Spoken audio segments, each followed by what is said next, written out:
देव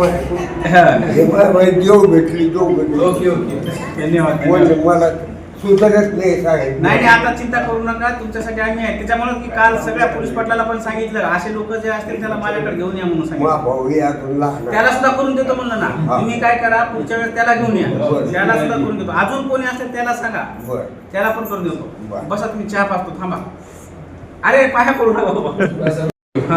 आणि संरक्षण तो खाल्या गावात वाटल्या गावात बाजारचे पैसे भेटायचे बर सरपंच देते तेव्हा.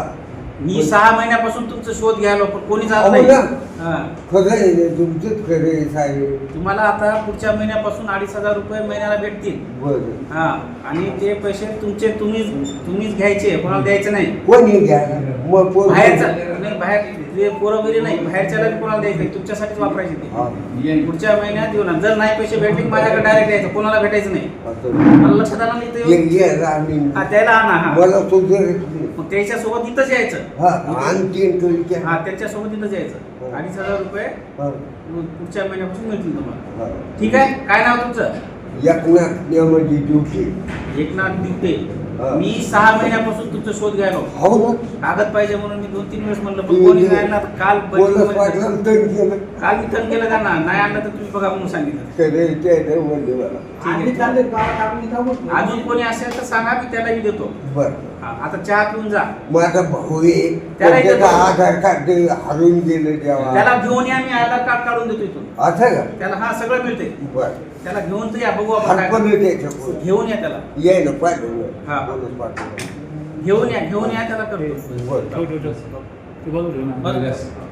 ठीक आहे. घेऊन या त्याला पण आधार कार्ड देतो. आता तुम्ही मोजून गेले साहेब, घर पडते कुत्री. तुम्हाला घरकुल सुद्धा पाहिजे असेल तर घरकुल आहे. घरकुल सर त्यांचं घरच नाही, त्यांना घरकुल पडले मागून सारं गाव नाही. आता तुम्ही काय करा, पुढच्या वेळेस मी जामखेडला आलो, तुमच्या घरी येऊन जातो. पोलीस पाटलाचा नंबर आहे माझ्याकडे.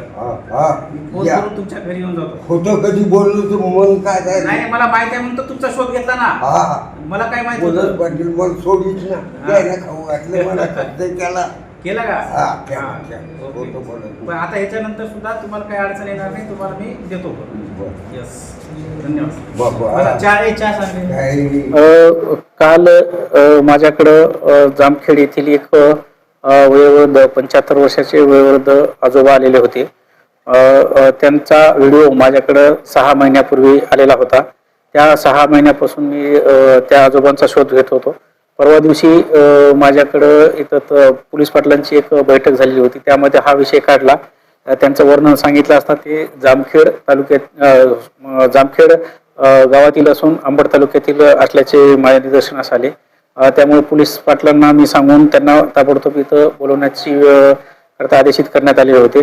त्यानुसार ते आले आणि ते त्यांच्या घरामध्ये कोणीही नाही. ते मुलगा वारलेला आहे, पत्नी वारलेली आहे, त्याच्या आधार कोणीच नाही. त्यामुळे ते स्वतः गावातले जे काही दुकान आहेत त्या दुकानाच्या पुढे झाडलोट करून ते जे काही त्यांना काही मानधन देतील त्या ह्याच्यावरती ते गुजराण करत होते. त्याची माहिती घेऊन त्यांच्याकडून संजय गांधी निराधार योजना, श्रावणबाळ निराधार योजनेमध्ये त्यांचं नाव ऍड केलेलं आहे आणि त्यांनी त्यांच्या पुढच्या महिन्यापासून त्यांचा पगार सुरू होणार आहे. आता संजय गांधीच्या अनुषंगाने मी तालुक्यातील सर्व ठिकाणी ही मोहीम राबवत आहे आणि जे काही अपात्र लोक आहेत त्या अपात्र लोकांवरती सुद्धा मी कारवाई करणार आहे आणि जे पात्र लोक राहिलेले आहेत त्यांची सुद्धा मी इन्क्लुजन यामध्ये करणार आहे. त्याबाबतची जी काही बैठक आहे, तलाठी स्तरावरची बैठक असेल किंवा आमची यंत्रणा स्तरावरील बैठक आहे ती पूर्ण झालेली आहे आणि त्याची कारवाई पुढे चालू आहे. जे काही अशी निराधार योजना आहेत आणि जे काही खरोखर पात्र आहेत त्या लोकांना या लाभाचा फायदा व्हावा याकरता या ठिकाणी प्रयत्न चालू आहेत आणि जे काही अपात्र लोक या योजनेमध्ये आहेत त्यांच्यावरची सुद्धा त्यांच्या अपात्रतेची कारवाई करून त्यांना योजनेमधून बाहेर काढण्यात येणार आहे. धन्यवाद.